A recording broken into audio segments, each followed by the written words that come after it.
నమస్కారం ఘంటారావానికి స్వాగతం. ముందుగా ప్రధానాంశాలు. సూర్యాపేట జిల్లా దొరకుంట శివారులో ఘోర ప్రమాదం. కంటైనర్ను ఢీకొట్టిన ప్రైవేట్ బస్సు, 6 దుర్మరణం.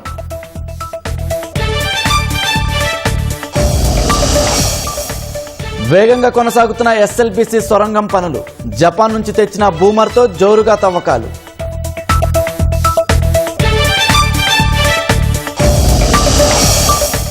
చేయూత పింఛన్లకు ఇప్పటికే 3 లక్షలకు పైగా దరఖాస్తులు. లబ్ధిదారుల ఎంపికకు వచ్చే నెల 1 నుంచి క్షేత్రస్థాయి పరిశీలన.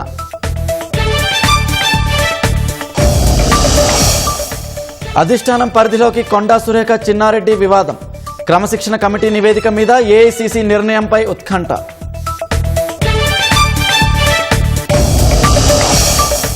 సైబర్ నేరాలపై సత్వరం స్పందించాలన్న ప్రధాని. నివారణ వ్యవస్థలను బలోపేతం చేయాలని ఆదేశం.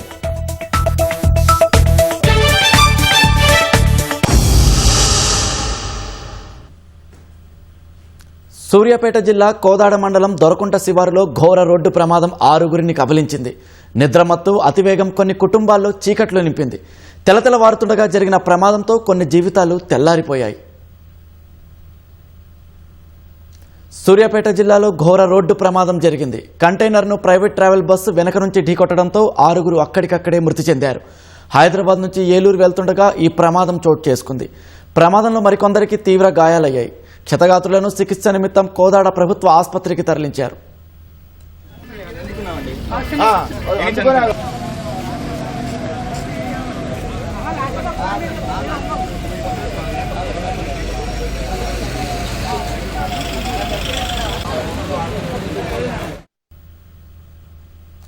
బస్సులో ప్రయాణికులంతా గాఢ నిద్రలో ఉండగా ప్రమాదం జరగడంతో అంతా ఉలిక్కిపడ్డారు.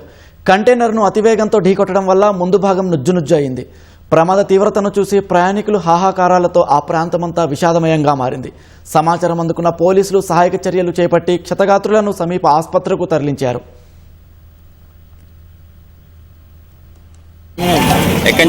బస్సు ఎట్లా జరిగింది ప్రమాదం? ఓకే. ఎన్ని గంటల ప్రాంతంలో జరిగిందండి? ఎన్ని గంటల ప్రాంతంలో జరిగింది? 4:45 ఎంతమంది బస్సులో? ఎట్లా జరిగింది? దేని గుద్దింది బస్సు? దేని గుద్దింది? లారీ గుద్దిందా? వెనక నుంచి ఢీ కొట్టిందా? ఆగిపోయిన లారీని ఢీ కొట్టింది. అంటే మీరు ఎంతమంది చనిపోయారండి? తెలియదు సార్ నాకు. నేను ఢిల్లీ ఈయనే కూర్చున్నా. బస్సులో ఎంతమంది? 42 మంది ఉన్నారు బస్సు.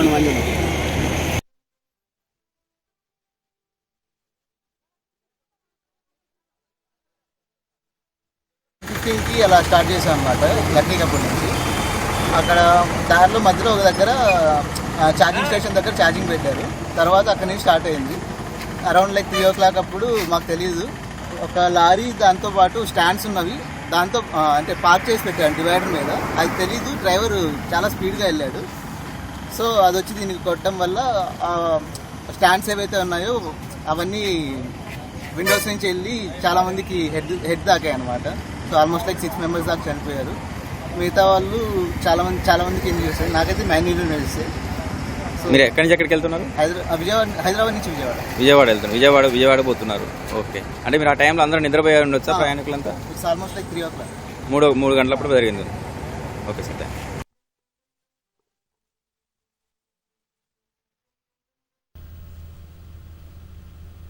ప్రమాదంపై మరింత సమాచారం మా ప్రతినిధి పవన్ ప్రత్యక్ష ప్రసారం ద్వారా అందిస్తారు.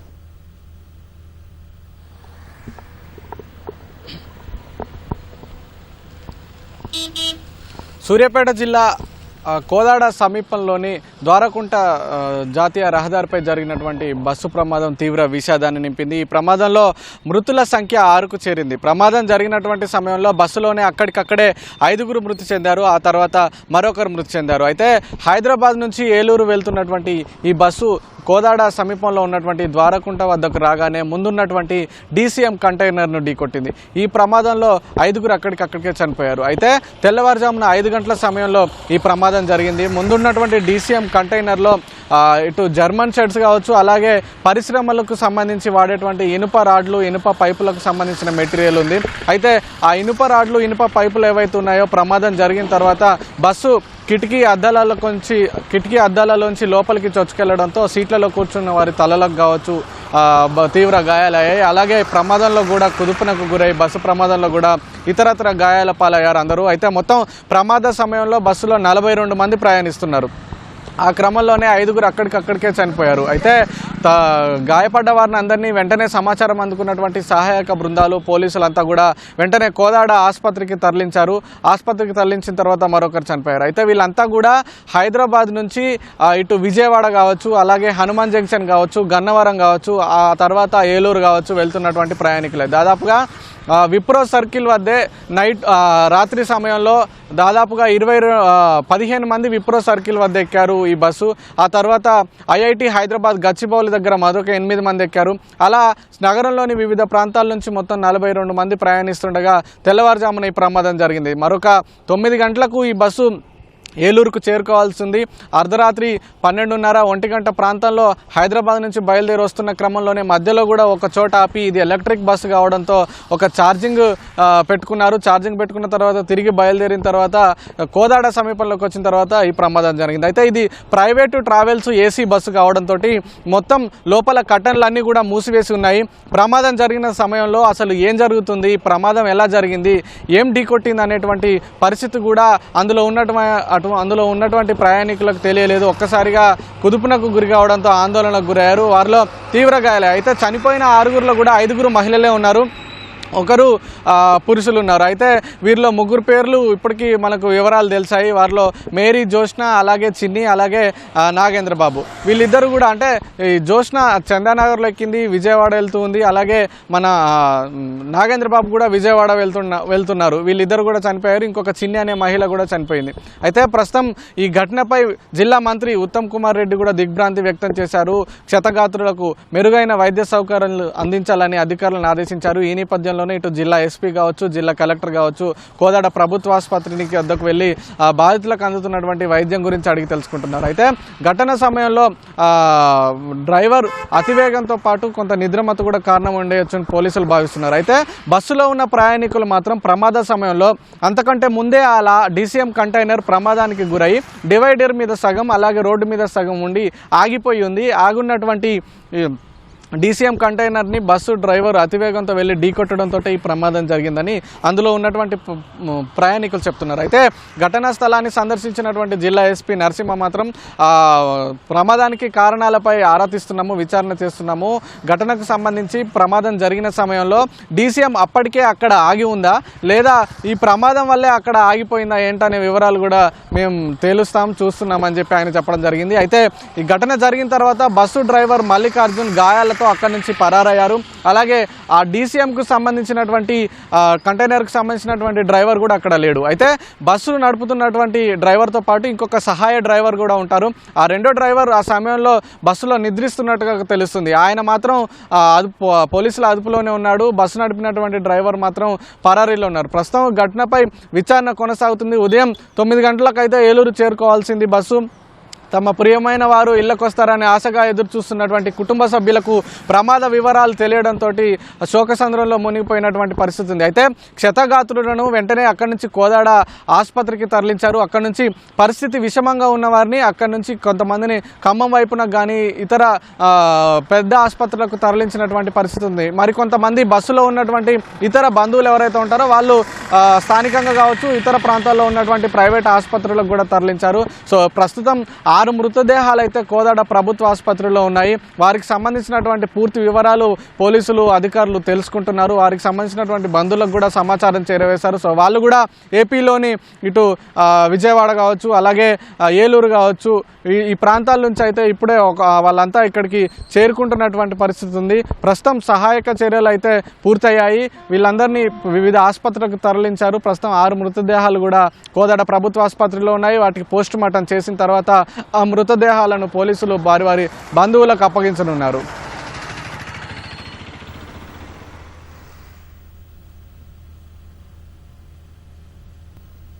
ప్రమాదం తర్వాత ఆగిపోయిన ఎస్ఎల్బీసీ సొరంగం పనులు తిరిగి గాడిన పడ్డాయి. పూర్తి భద్రతా చర్యలతో పునః ప్రారంభమై ఇప్పుడు కీలక దశకు చేరుకున్నాయి. ప్రమాదం జరిగిన షీర్ జోన్కు సమాంతరంగా చేపట్టిన బైపాస్ సొరంగం తవ్వకం పూర్తయింది. జపాన్ నుంచి తెప్పించిన అత్యాధునిక 3 ఆర్మ్ బూమర్ ద్వారా పనులు మరింత వేగవంతం అవుతాయని అంటున్నారు. 2028 మే లక్ష్యాన్ని చేరుకునేలా సొరంగం పనులను మరింత వేగవంతం చేసేందుకు అధికారులు చర్యలు తీసుకుంటున్నారు. శ్రీశైలం ఎడమగట్టు కాల్వ ఎస్ఎల్బీసీ సొరంగం పనులు మళ్లీ వేగం పుంజుకుంటున్నాయి. గతంలో జరిగిన ప్రమాదం అనంతరం కొంతకాలం నిలిచిపోయిన పనులను రాష్ట్ర ప్రభుత్వం కొద్ది నెలల క్రితం తిరిగి ప్రారంభించింది. సొరంగం పనులను పూర్తి చేయడంలో వేగంతో పాటు భద్రతకు అత్యంత ప్రాధాన్యత ఇవ్వాలని ముఖ్యమంత్రి రేవంత్ రెడ్డి, నీటిపారుదల శాఖ మంత్రి ఉత్తమ్ కుమార్ రెడ్డి ఆదేశించారు. సొరంగం పనుల పురోగతిని ఎప్పటికప్పుడు పర్యవేక్షించేందుకు ప్రత్యేక బృందాన్ని ఏర్పాటు చేశారు. సైన్యంలో సొరంగాల నిర్మాణంలో పనిచేసిన నిపుణుడు కల్నల్ పరీక్షిత్ మెహ్రా ప్రత్యేకంగా పర్యవేక్షిస్తున్నారు. ప్రమాదం జరిగిన ప్రాంతంలో భౌగోళిక పరిస్థితులను పూర్తిగా అంచనా వేసిన తర్వాతే ముందుకు వెళ్లేలా చర్యలు చేపడుతున్నారు.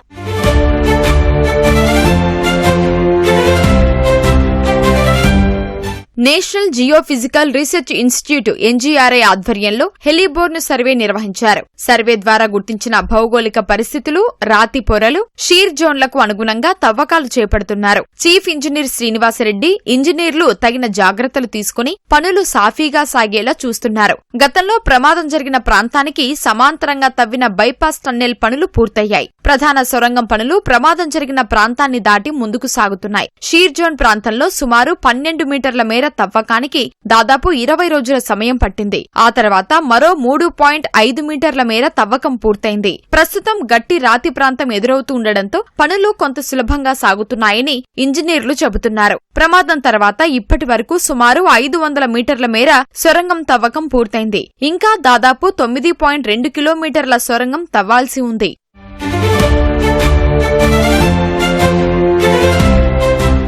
సొరంగం పనుల వేగాన్ని మరింత పెంచేందుకు అత్యాధునిక 3 ఆర్మ్ బూమర్ యంత్రాన్ని రంగంలోకి దించారు. జపాన్ నుంచి సుమారు 15 కోట్ల రూపాయల వ్యయంతో ఈ యంత్రాన్ని తీసుకొచ్చారు. ఇప్పటి వరకు సొరంగం ఎగువ, దిగువ భాగాల్లో విడివిడిగా తవ్వకాలు చేపట్టాల్సి వచ్చేది. 3 ఆర్మ్ బూమర్ అందుబాటులోకి రావడంతో ఒకేసారి పూర్తి భాగాన్ని తవ్వే అవకాశం ఏర్పడింది.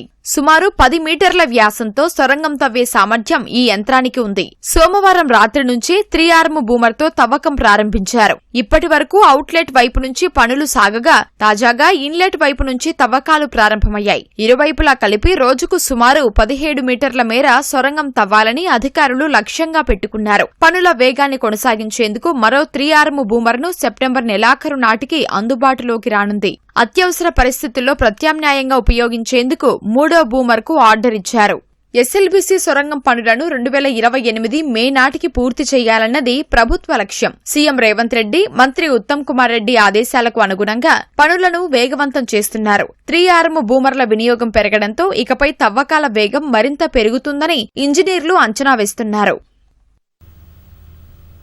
రాష్ట్రంలో చేయూత పథకం కింద కొత్త పింఛనుదారుల ఎంపిక ప్రక్రియ వచ్చే నెల నుంచి ప్రారంభం కానుంది.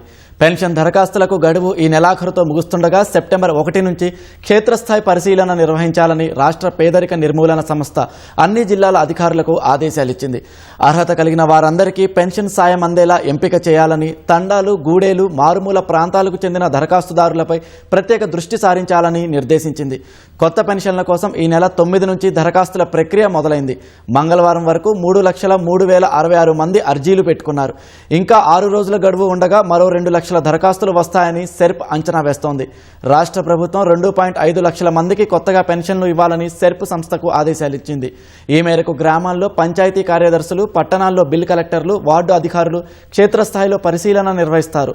ఎంపిక ప్రక్రియలో మహిళా సంఘాల సాయం తీసుకోవాలని సెర్ప్ సూచించింది. క్షేత్రస్థాయి పరిశీలన అనంతరం నివేదికలు అధికారుల ద్వారా జిల్లా కలెక్టర్లకు, అక్కడి నుంచి సెర్ప్ ప్రధాన కార్యాలయానికి చేరుతాయి. సీఈఓ వాటిని పరిశీలించి కొత్త లబ్ధిదారులను ఖరారు చేస్తారు.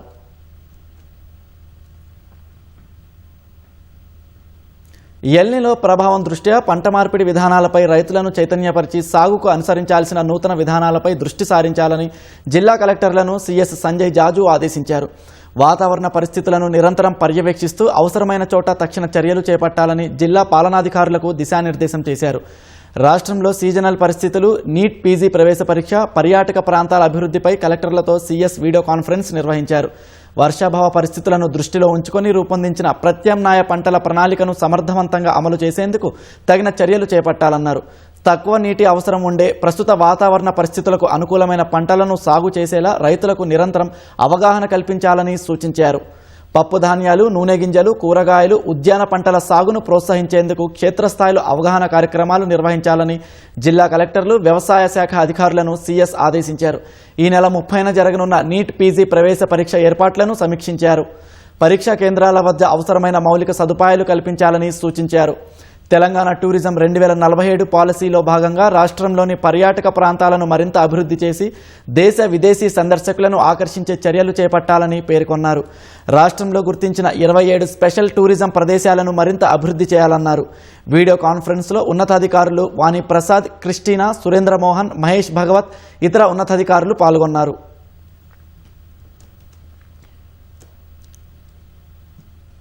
హైదరాబాద్లో ప్రజారోగ్యంతో చెలగాటమాడుతున్న కల్తీ ఆహార తయారీదారులపై టీజీ సేఫ్ అధికారులు ఉక్కుపాదం మోపారు.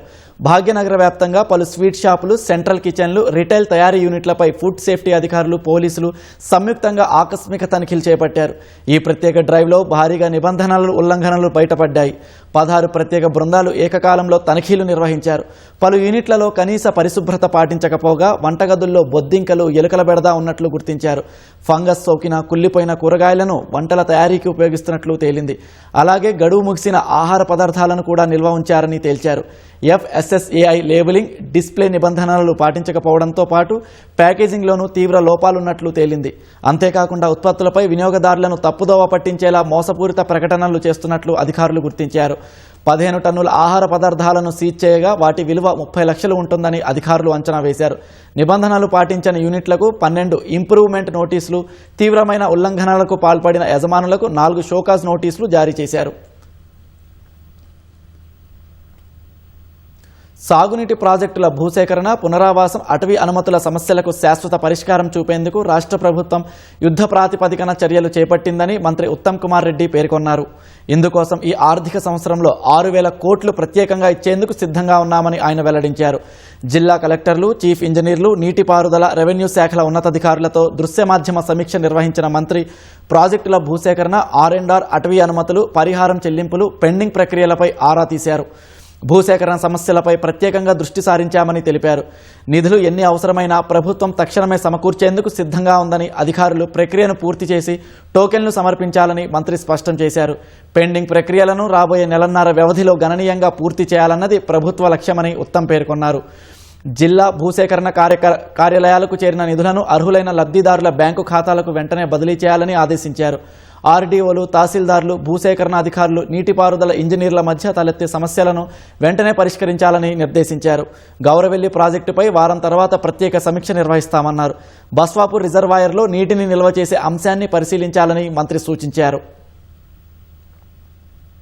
అన్ని ఇరిగేషన్ ప్రాజెక్ట్ కి ముఖ్యమంత్రి గారు ఒక ప్రత్యేక ప్యాకేజ్ కింద 6,000 కోట్లు ఇస్తా అని చెప్పి వారి అష్యూరెన్స్ మేరకు 2,500 కోట్లు ఆల్రెడీ విడుదలైనవి. తెలంగాణ రాష్ట్రంలో నిర్మాణంలో ఉన్న అన్ని ఇరిగేషన్ ప్రాజెక్టులకి ఇవ్వడం జరిగింది.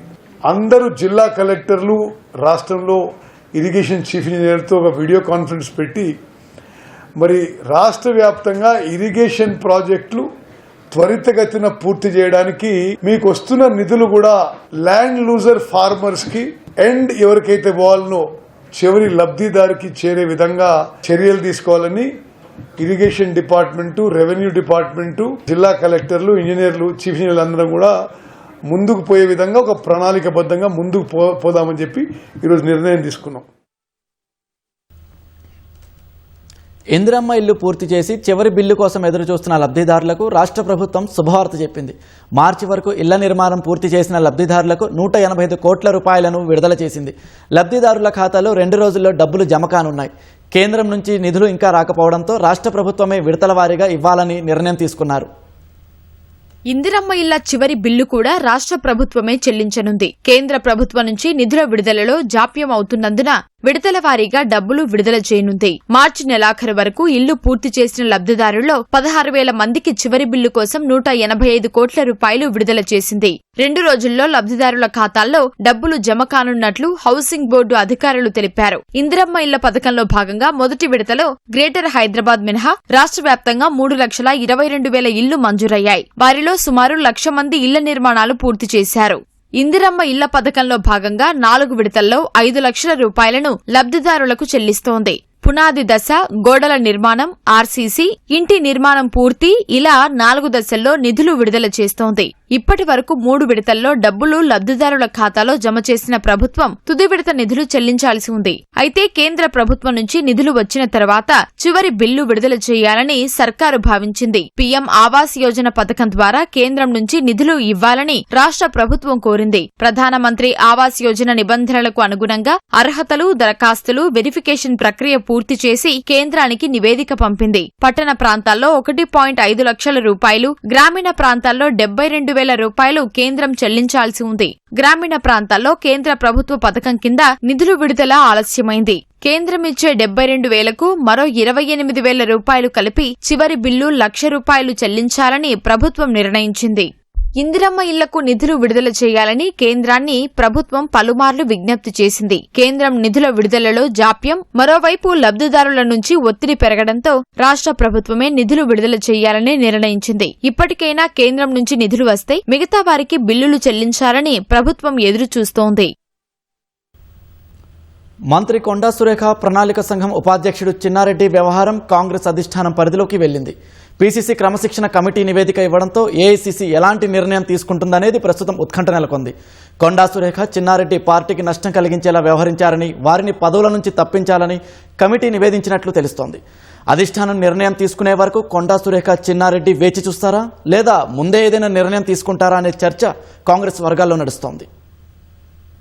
రాష్ట్ర రాజకీయాల్లో సంచలనం సృష్టించిన మంత్రి కొండా సురేఖ, చిన్నారెడ్డి క్రమశిక్షణ అంశం అధిష్టానం కోర్టులోకి వెళ్లింది. ఇద్దరు నేతల వ్యవహారంపై విచారణ పూర్తి చేసిన పీసీసీ క్రమశిక్షణ కమిటీ తన నివేదికను పీసీసీ అధ్యక్షుడు మహేష్ గౌడ్కి సమర్పించింది. మహేష్ గౌడ్ ఆ నివేదికను ఏఐసీసీ రాష్ట్ర వ్యవహారాల ఇన్ఛార్జ్ మీనాక్షి నటరాజన్కు పంపించారు. మంత్రి కొండా సురేఖ విషయంలో క్రమశిక్షణ కమిటీ కీలక సిఫారసులు చేసినట్లు సమాచారం. మంత్రి కుమార్తె సుస్మిత చేసిన బహిరంగ వ్యాఖ్యలు పార్టీకి, ప్రభుత్వానికి నష్టం కలిగించేటట్లు ఉన్నాయని పేర్కొన్నట్లు తెలిసింది. కొండా సురేఖ క్రమశిక్షణ తప్పడం ఇదే మొదటిసారి కాదని, గతంలోనూ ఇలాంటి పరిస్థితులు ఎదురయ్యాయని వివరించినట్లు సమాచారం. ఇప్పుడు కూడా చర్యలు తీసుకోకపోతే కాంగ్రెస్ కు మరింత నష్టం జరిగే అవకాశం ఉందని, కొండా సురేఖను మంత్రి పదవి నుంచి తప్పించారని క్రమశిక్షణ కమిటీ నివేదించినట్లు విశ్వసనీయ వర్గాలు చెబుతున్నాయి. సీనియర్ నేత చిన్నారెడ్డి కూడా పార్టీ వ్యతిరేక వ్యాఖ్యలు చేశారని, ఆయనపైన కఠిన చర్యలు తీసుకోవాలని కమిటీ ప్రతిపాదించినట్లు తెలిసింది.